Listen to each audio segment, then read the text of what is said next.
को हमें बिंदु पी क्यू को मिलाने वाले रेखाखंड के समान 3 भाग करना है ना। पी क्यू को समत्रिविभाजित करना है और उन विभाजित करने वाले बिंदुओं के निर्देशांक भी हमें ज्ञात करना है। तो चलो पहला बिंदु हम लेते हैं R1 जो रेखाखंड पी क्यू को 1:2 में विभाजित करता है। चलो तो 1:2 तो M1 हो गया 1, M2 हो गया 2। बिंदु R1 के निर्देशांक हमने मान लिए x y z। This is x1 y1 और z1। This is x2 y2 z2, है ना। तो x का क्या मान होगा यहां से निकालेंगे। x बराबर क्या होगा देखिएगा, x बराबर होगा आपका m1 x2 plus m2 x1, m1 plus m2। तो ये स्टेप हो जाएगी आपकी x बराबर m1 कितना है 1, x2 कितना है 10, m2 कितना है 2, x1 कितना है 4 और ये जुड़ जाएगा आपका 1 - 2। तो भैया ये हो गया आपका x बराबर 10 धन 4 दूनी 8 बटे 3 बराबर 18 बटे 3, 3 छंग 18 बराबर 6। तो x का मान निकल आया 6, ठीक है ना। x का मान आया 6। अब हमें निकालना है y का मान। x का तो मान हम निकाल लिए, ठीक है ना। अब y का मान निकालते हैं भैया। देखिएगा y का मान कैसे निकलता है।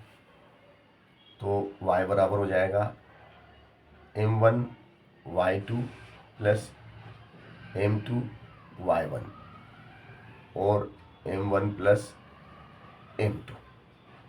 तो ये हो जाएगा y बराबर m1 1, है ना, y2 कितना है माइनस का 16 प्लस m2 कितना है 2 और y1 कितना है 2 और ये हो जाएगा आपका 1 - 2, है ना, 1 - 2। तो ये हो गया आपका y बराबर माइनस का 16 धन का 4 बटे 3 बराबर में ऋण का 12 बटे 3 और 3 चौक 12। यहाँ से हम देखते हैं कि y का मान कितना आया माइनस का 4। चलो ये भी हो गया माइनस का 4। अब हमें निकालना है z का मान, ठीक है ना। तो ये देखिएगा आप z का मान हम निकालने जा रहे हैं, है ना। z बराबर m1 z2 plus m2 z1 और नीचे m1 प्लस m2। तो z बराबर m1 कितना है m1 इज 1 और z2 is 6 plus m2 is 2 और z1 इज -6 और नीचे हो गया 1 - 2। तो ये हो जाए 6 - 12 बटे 3, z बराबर -6 बटे 3, 3 दूनी 6 बराबर -2। तो z का मान कितना आया भैया, z का मान आ गया -2। तो इस तरीके से ये R1 के निर्देशांक हमने आपको निकाल के दिखाए। R1 के निर्देशांक हमारे रहे, क्या रहे हैं भैया, देख लेते हैं, एक बार मिला लेते हैं अपन। R1 के 6 -4 -2। अब हमें निकालना है R2, है ना। तो देखिएगा अब हम क्या करेंगे, यहाँ पर R2 को यहाँ मान लेते हैं। ये हमारा हो जाएगा R2, दिस इज R2, है ना। और ये हो जाएगा आपका बड़ा भाग हो जाएगा 2। बड़े भाग को हम क्या मान लेंगे 2 और ये छोटा भाग हमारा हो जाएगा 1। छोटा भाग हमारा 1, 2:1। ये क्या हो गया आपका 2:1, ठीक है ना। अब वापिस वही फार्मूला लगेगा, ठीक है ना। चलिएगा तो अभी फ़िलहाल इसको हटा देते हैं, ठीक है ना। अब यहाँ पर देखेंगे आप इसके निर्देशांक R2 के क्या मानेंगे, x y z, ठीक है ना। अब यहाँ से ये मान हमारे बदल जाते हैं, ठीक है ना, यहाँ से ये वाले बदल जाएंगे, है ना, और यहाँ से ये वाले भी मान हमारे चेंज हो जाएंगे, ठीक है। तो देखिएगा अब हम इनको चेंज करेंगे। x बराबर m1 कितना है, m1 यहाँ पे 2 हो गया, पहले 1 था अब 2 हो गया। x2 is 10 plus m2 is 1 और x1 is 4, x1 is 4 upon 2 plus 1 this is equal x।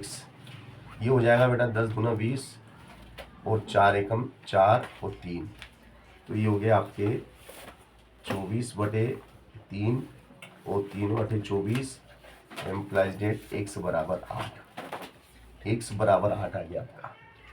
एक उत्तर आप एक भाग आपने निकाल लिया।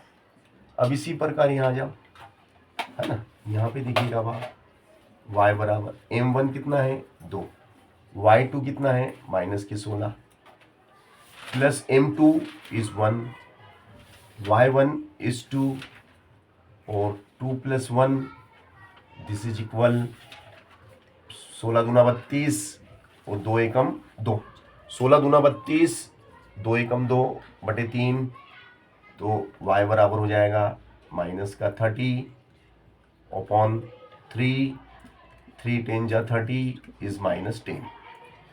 तो देखो y का मान भी आ गया -10। अब हमें z का निकालना है, इसी प्रोसेस को चलने दो। z बराबर m1 is 2, z2 is 6 plus m2 is 1, z1 is -6 और नीचे 2 धन 1, तो z बराबर हो जाएगा 6 दूनी 12 -6/3, z बराबर 6/3, 3 दूनी 6, तो z बराबर आ गया 2, तो z बराबर भी हम ले आए 2। और इस प्रकार से 8 -10 और 2 ये हमारे निर्देशांक हो गए। यहाँ पे हमारा R1 था और उसके निर्देशांक हमने पहले निकाले थे और वो थे 6 -4 -2। इस प्रकार से R1 R2 वे बिंदु हैं जो दिए गए रेखाखंड को 3 समान भागों में विभाजित करते हैं।